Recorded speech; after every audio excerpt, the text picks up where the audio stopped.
What's going on, everybody? Welcome to the MrMaple Show. We've got another 10 at 10 lineup for you guys. This is for July 17th, 2025. We're in summer and things are heating up here at the farm.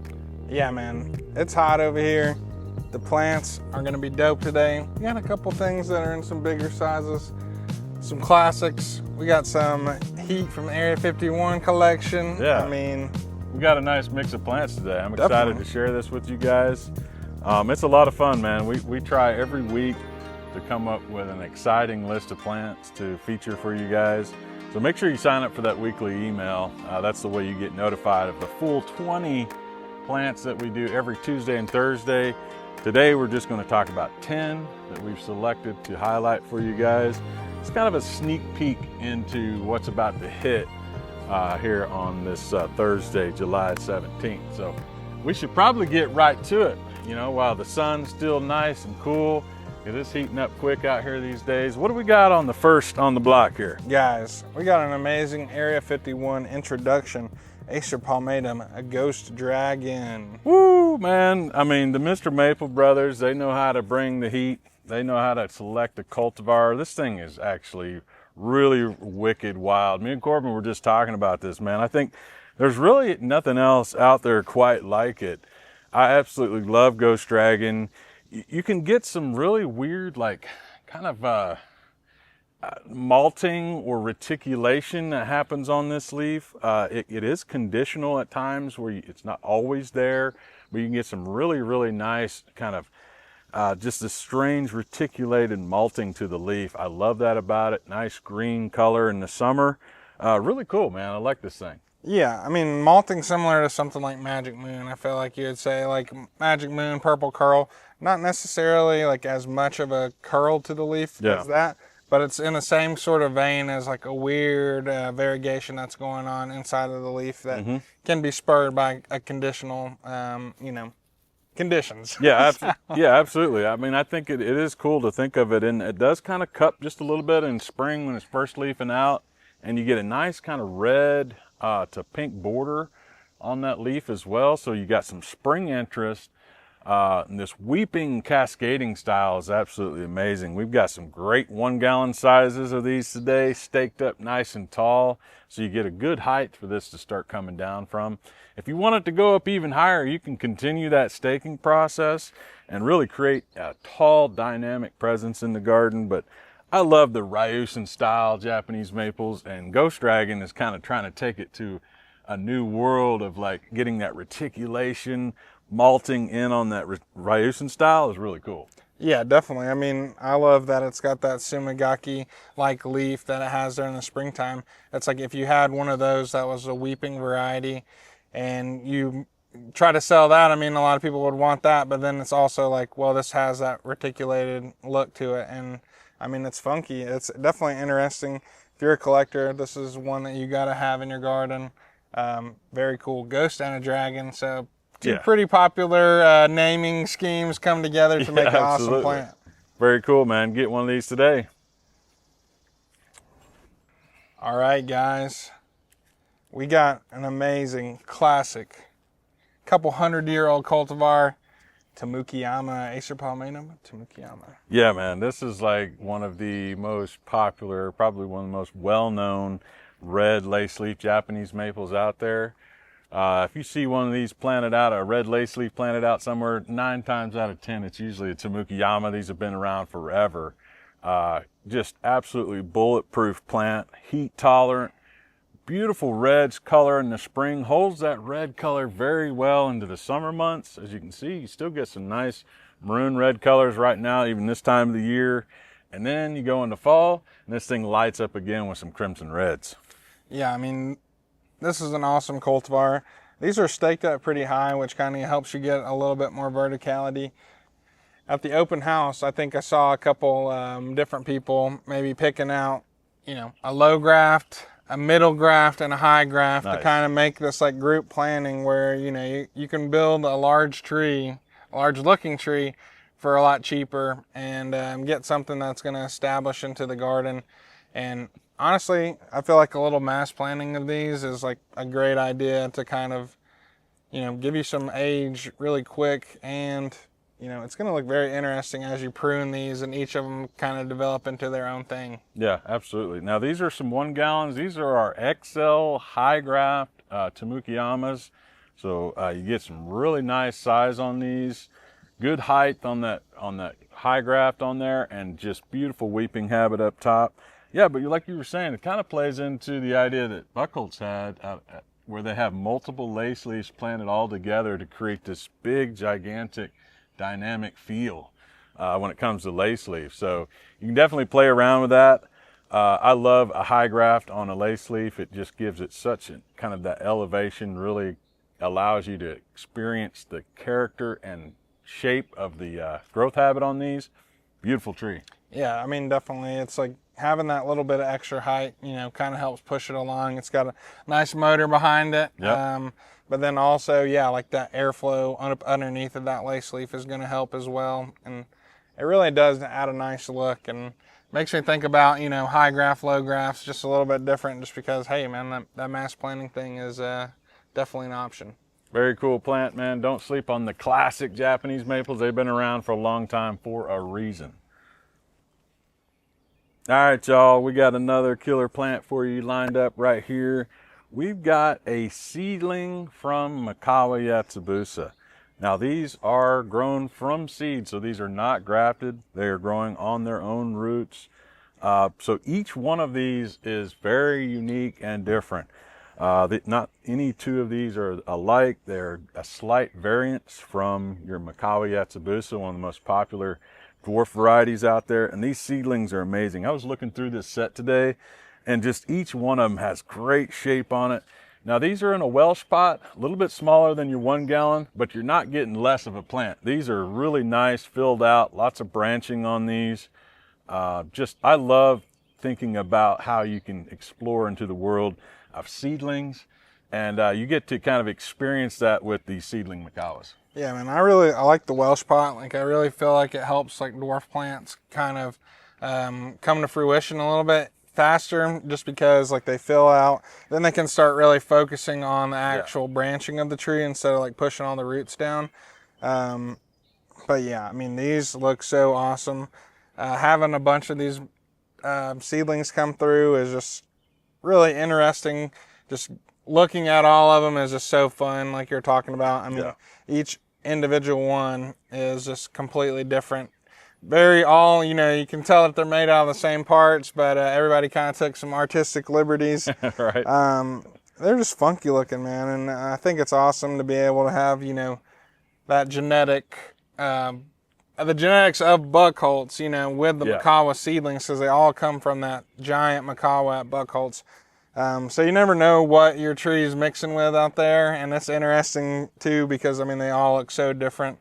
And it's really dope, honestly. Yeah, that's what's really cool about seedlings, man. Is you get a lot of variety. A lot of these have been selected through, and a lot of them have great spring colors. Mixes of yellows, oranges, and reds, and each one unique to itself. But it kind of gives you that same kind of tight, compact habit that you would expect from Macawa Yatsibusa. But seedling Macawas right now are some of the most popular things out there, because everybody wants to find the next new cultivar that you could put a name on and get it out there in a trade. But it's a lot of fun. To me, I think it's cool just having a seedling, man. Yeah, definitely. And it is. Like, I mean, the seedlings off of these seedlings will give you something really cool, too, because then you get to see that parent plant come through, other than maybe just the Macawa, and really, really awesome. Looking at these Welsh pots, I think these would be perfect for a bonsai selection as well. You got a lot of low branching on these. So definitely pick one of these up today. For sure. Guys, we got an awesome tree right here. We got Acer Pomatum Oregon Sunset. Now, this is one, like, it has a very distinct shape. Matt talks about that, and like I see what he's talking about. This is one that wants to get, it gets a little high, like maybe 4 foot high, but then it starts to spread out, and it just kind of makes this nice little cloud look in the garden. It's very wide, very stout, and it's a strong looking tree with some magnificent leaves on it. Yeah, right now these have been pretty shaded out in our greenhouses. They're kind of in a green tone right now here in the summer, but this comes out at a real vibrant red in the spring. You can get to kind of some bronzing and some maroon tones in summer, or some of these green tones, depending on how much sun you give it. But that new growth coming over top, man, is really, really vibrant red. What I like about this, and you touched on it one day too, and it's really made me think a lot about it, is the variability of the leaf shape on this tree. You get a lot of them that's kind of that just standard Matsumure style leaf, but then you get some that almost remind you a little bit of like a linear lobum. You know, it's kind of these stretched, elongated lobes, skinny, and it just looks really interesting to have multiple textures of leaves on the same tree. Yeah, I agree. I think that definitely adds a distinct look to it as well. This is such a stunning tree. The one we have planted at the nursery is just like, I think probably my favorite tree we have put on the nursery right now, which, you know, is pretty crazy because we have some really cool ones. But yeah, if you get up underneath this one, prune it. Like, I think this would be a great one to try that cloud style pruning out on. Yeah. Especially like on a larger specimen. I mean, these 2 gallons are a great start for that. Yeah. But the way that this one kind of structures out like a cloud style prune, I think would really like make this thing look, just bring it to the next level. And it's such a next level tree already. So Oregon Sunset, very dope. Awesome tree. All right, guys, we got another really exciting Japanese maple for you today. We got Acer Palmatum Peve Starfish. This thing is wild, man. Like, I absolutely love the feel that this gives you. When you see a beautiful set of these in the greenhouses, they get me pretty excited because you have all these leaves that are cupped downward, look like these little starfish hanging all over this tree. The texture's crazy, man. I love that about it. I think it stands out so much when you put it in your landscape because there's so many other things around it that are not even close to this texture. So it just really pops. Beautiful bright red color when this leaf's out in the spring. Absolutely phenomenal tree, I think. Yeah, I mean, it's like reverse Shishigashira, man. You know, Right, it's yeah. just like the red Shishigashira with the leaves that cup down. This thing looks so funky in the greenhouse. It does. It looks so distinct. I know Sean's always, giving me a hard time about saying the name of a plant and being like, yeah, this plant's like this. But hey, man, it's like Peve Starfish is named Peve Starfish because it looks like a starfish, man. I mean, Absolutely. check out our cultivar highlight we did on that one, man. This thing gets some amazing fall colors. Like, it looks stunning as it kind of grows. You can see some of the new growth on top of Brian's up top. Don't be afraid if you start to get some regular palmate style leaves on that new flush of growth, because as time goes on and that leaf matures, it will start to cup. It will start to look like the rest of these leaves. Fall color, picked up red, Man. cherry red. I mean, like, it's beautiful. It's so vibrant, that fall color. You're right, man. I mean, I think that's kind of like a little bit undersold on this plant. Like, I think, you have so much interest in the spring and so much interest in the leaf shape that the fall color is kind of forgotten about. But this thing lights up in the fall. It almost looks like an illuminated red color, like it's plugged in. Just makes everything else around it stand out. I love how you can contrast texture and color. And Peve Starfish just does that so well, man. The leaves on this thing are wild. I love it. I've got one in my garden at my house, and I've kind of got like this underwater theme going on out in my garden. I've got the Peve Starfish, I've got a koi out there, I've got a Nemo, so I'm kind of playing around with some of the, I've got a sea urchin, nice little Might need an conifer. octopus out there. Need an octopus out there. Absolutely. It's kind of fun to kind of collect and do these different things. But we got some nice 2-gallon sizes of these Peve Starfish. All of them are really, really showing out with that crazy starfish leaf on them. Make sure you pick one of these up. Oh, yeah. All right, man. I'm getting tired of all these maples, man. Let's get a conifer up in here, man. We got an awesome Cidris Diodora Arya. Yeah, man. I absolutely love this thing. Whenever we were kind of putting together this list, I saw it. I was like, man, we got to get these out here. Get these available for everybody. A golden form of a cedar, man. Absolutely love just the texture that the cedars provide. And this is a true cedar as well. I love the fact that the needle clusters are just like so tightly together there. It just creates such a dynamic like shape and presence. Now these can get out there. I mean, you're talking about 15 feet roughly in 10 years, so they can get out there pretty quick and provide a dynamic presence in your garden. And that golden yellow color really picks up when you give this plenty of sun. Yeah, I mean, a cedar they're staples of the garden. Yeah. They really tie it together with the texture. You know, you're getting some like really dense looking texture, and especially with like the colors that you get out of the cedars. You know, you got the blues, you got your yellows, you got your nice greens that you go on with these. And yeah, the textures are so lively. I love what these sorts of trees provide in the garden. But yeah, be careful because you're going to need a lot of space for this. Yeah. It can be a pretty big tree in the long run, but you're going to love that liveliness of that yellow and creams that this one provides in the springtime, and you're going to have year-round interest. Yeah, this is going to be a strong upright grower. We got these staked. We got some nice 2-gallon sizes on these today. Definitely cool to be able to offer something of this size for you guys. Now, when these things get established, man, they create such a beautiful shape out in the garden.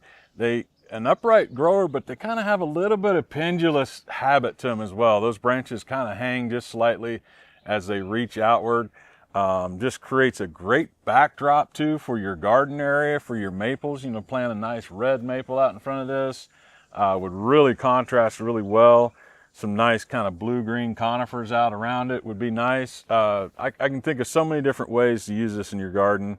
Yeah, excited to offer you guys Arya today. Oh yeah, this one's dope. All right, guys, check this out. We got a beautiful 2-gallon size here. Acer Shironum Johene.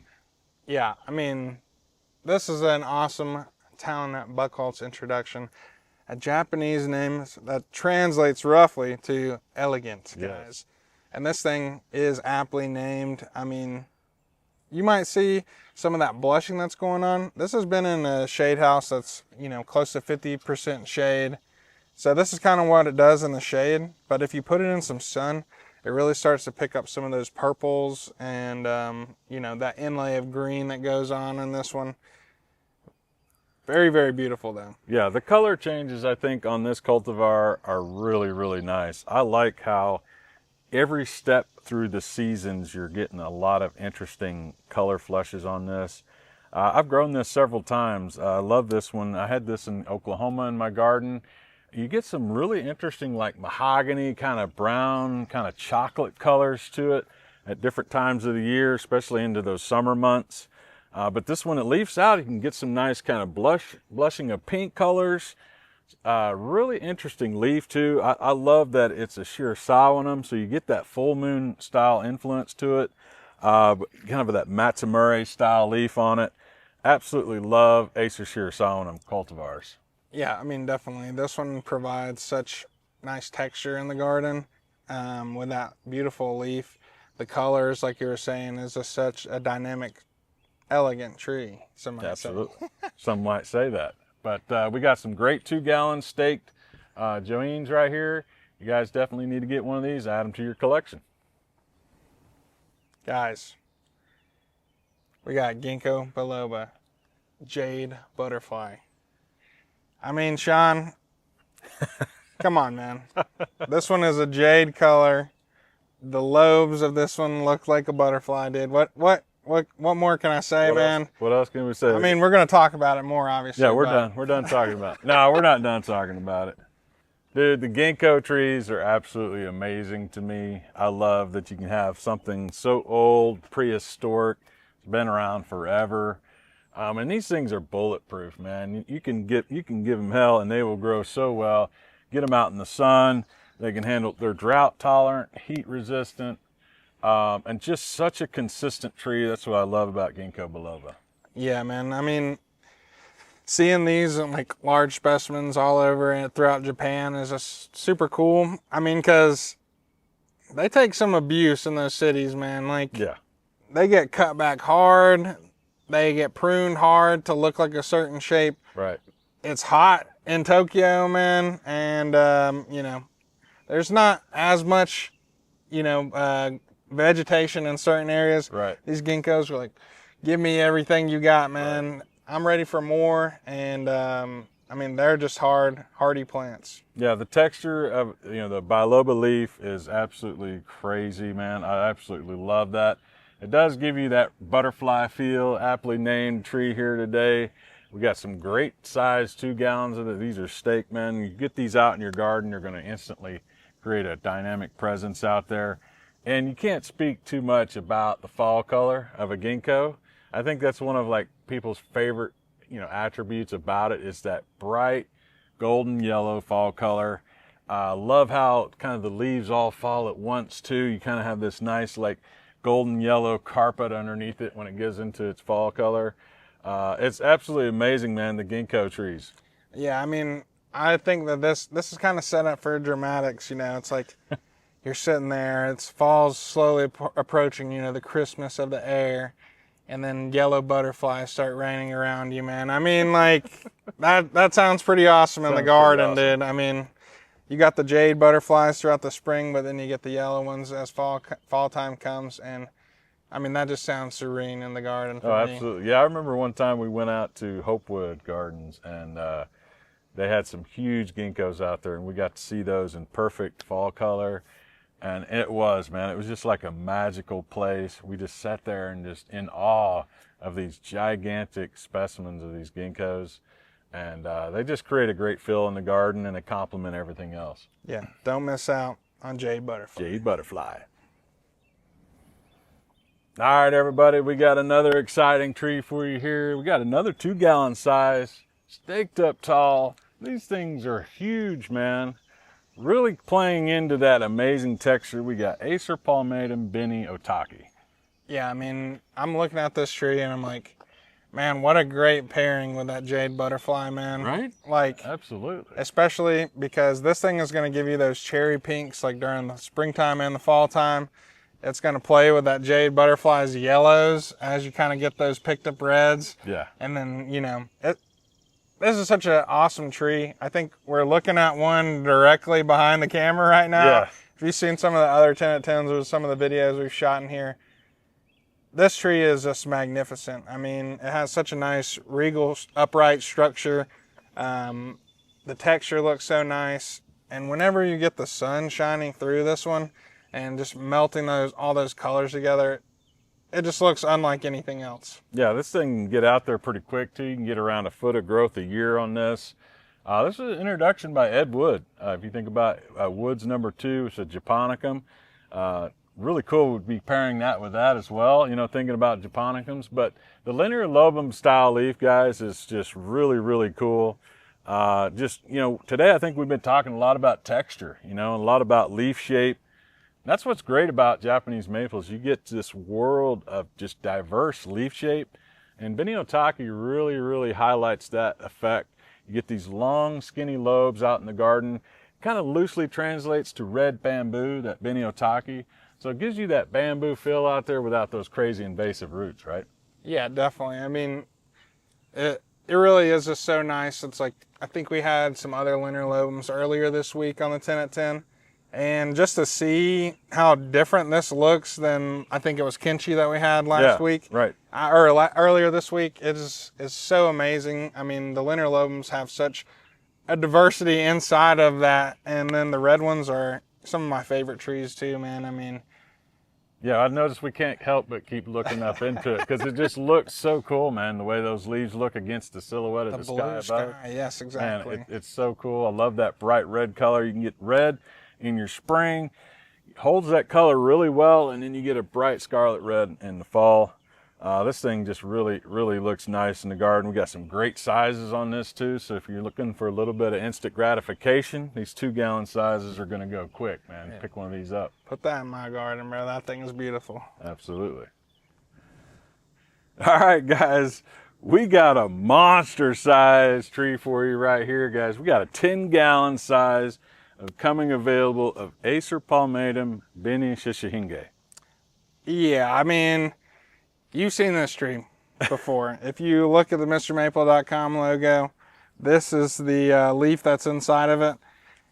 And I mean, standing next to this tree, I feel like you can understand why. I mean, this thing is just lit up with color. It's got beautiful variegation in it. Those pinks in that heavier shaded out area, there's more whites, and no one leaf looks the same. Yeah, I love this particular cultivar when it comes to variegated types. I mean, there's a lot of them out there, but none of them quite does it as good as Beni Shishing. I absolutely love the color contrast on this tree, man. The variegation is very, very strong on this. Unlike on some of the other types where you get a little bit more kind of sparse variegation throughout, this thing is loaded. I mean, the old growth, the new growth, everything has some variegation on it. Really, really strong, bright kind of creams, whites, pinks, greens in there. It's absolutely amazing the variety of color that you can get on this. A small leaf too. So it's like all that color and dynamic is packed into that one tiny little leaf. And just thousands of these little leaves loaded all over this tree. Looks absolutely amazing. Yeah, I think this set of 10 gallons might be the best Beni Shishingas I've seen come through the nursery. Definitely. I mean, these are very variegated. They're awesome sizes. This thing is going to look great during the fall time whenever you start to get those picked up like oranges and reds on like that white part of the variegation and those pink parts. Man, whoever's getting these is going to be very lucky, very happy to have these in their garden because, oh my goodness, man. No, you're absolutely right. I mean, I'm just sitting here imagining in my mind, you know, being on the other side of this and you get this gigantic box in the mail and you pull this tree out. You're going to be blown away, guys. These are all very strongly variegated. Now, you can have a little bit of reversion occasionally on Beni Shishing. If you see a leaf or two or maybe a branch that has a solid green leaf, just pluck those out, prune those out. Just a little bit of routine maintenance on this tree will really guarantee that you have that solid variegation throughout. But definitely these 10-gallon sizes are absolutely amazing. Good size girth on the trunk on these, great form, solid variegation. I'm excited to be able to bring a 10-gallon size of this. I can think of the one that I have in my garden, a little 1 gallon. That's just chugging along. One of these days when it grows up, it wants to look like this one right here. So, so cool to be able to offer these. Hope you guys have enjoyed today's 10 at 10. We're always excited to get out here and talk about plants. We're out here in the garden again today, listening to the birds, enjoying that cool morning breeze. Definitely, man. If you enjoyed this, make sure to drop a like, subscribe if you're feeling a little funky, and check out that Facebook group, guys. We got the MrMaple.com friends. Plant nerds, you know, that's a haven for them. You know, we love talking about maples on there. Get some interesting, maybe some behind the scenes about Mr. Maple, and you get to talk trees with a whole bunch of other people that love to do the same thing. Yeah, and I'll challenge you guys, man, if you get one of these and you get one out in your garden, send us a picture on our Facebook group. Let us see it out in your landscape and what you've done with it in your garden. We'd love to see that. We ship all these trees out to everybody, but we don't get to always see what they do in other people's gardens. So we'd love to see that. So participate in our Facebook group. We always appreciate that. You guys take care. God bless. And have a great day.